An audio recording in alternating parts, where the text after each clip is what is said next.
Hi, my name is Peter Bjerkelund. I live in Fredericton. Due to the nature of some of the clockwork images, I call them, it's when there's several things happening at once. The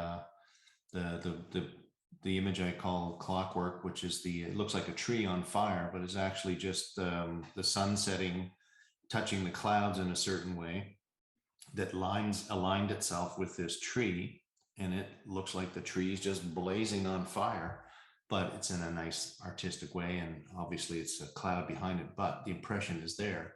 So it speaks a bit, sort of, well, I was thinking of global warming and whatnot, but the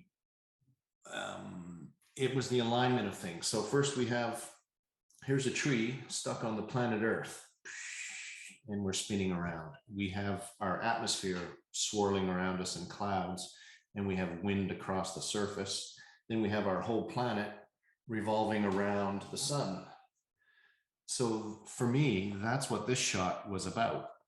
And that's why I call it clockwork, because all those things were aligning. But I could see on my porch, I could see this happening. I could see the clouds were moving this way, and I could see how it was going to relate with that tree. And I guess that's the artistic and creative mind that I've developed over a little time, that I was happy that I could see that coming.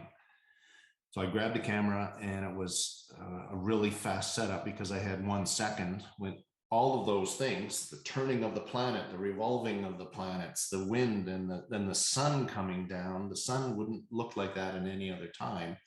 And it was all happening at once. And I knew at one point it was going to go like that. And I had the 1 second, and then it's nothing.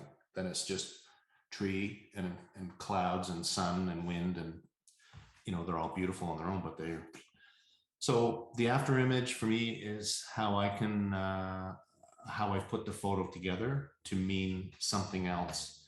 And if I can be lucky enough to spot all these things happening, then I can make it into something unique from those elements. And that's the same thing with the seahorse. All they were a bunch of leaves on a tree I was admiring. And I was driving by this little one-way street in Fredericton, down to Carlton, very slow. And I was just admiring the crispness of the oak leaves. Of course, they're the last leaves to leave the tree, because they're made out of iron almost.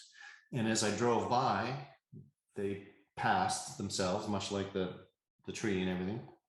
And when they went like this, ding, I saw this image of a seahorse with the ears and the tail and the fins up against this blue storage shack behind it. And I went by and went, holy smokes, and backed up, made sure that I could see it again, and I found the right alignment again, and got out and made several images. And it's those little things that makes me so pleased with, as an image maker, I guess, or however you would, as a photographer, to notice those things. It's that my eyes become sharp enough that, of course, I don't, there's lots of stuff I miss, obviously, but when I can snag those things that come together due to the motion, and it's that still shot out of something else that's in motion, that's my favorite kind of photography. And for the title of the show, it's the after image. It's how I present those things that would be just a bunch of unrelated things otherwise, but the way I compose them and notice them, they become the after image.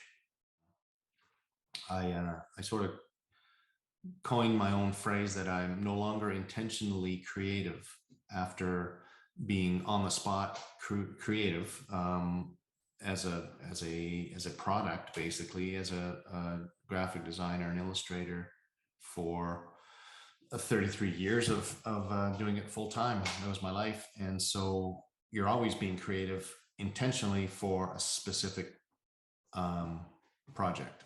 So when I'm going about town, just doing whatever I'm doing, the blasé everyday tasks, I'm always looking around at my world, and I try to see it in a fresh way all the time, even though it's the same street you've run down for forever.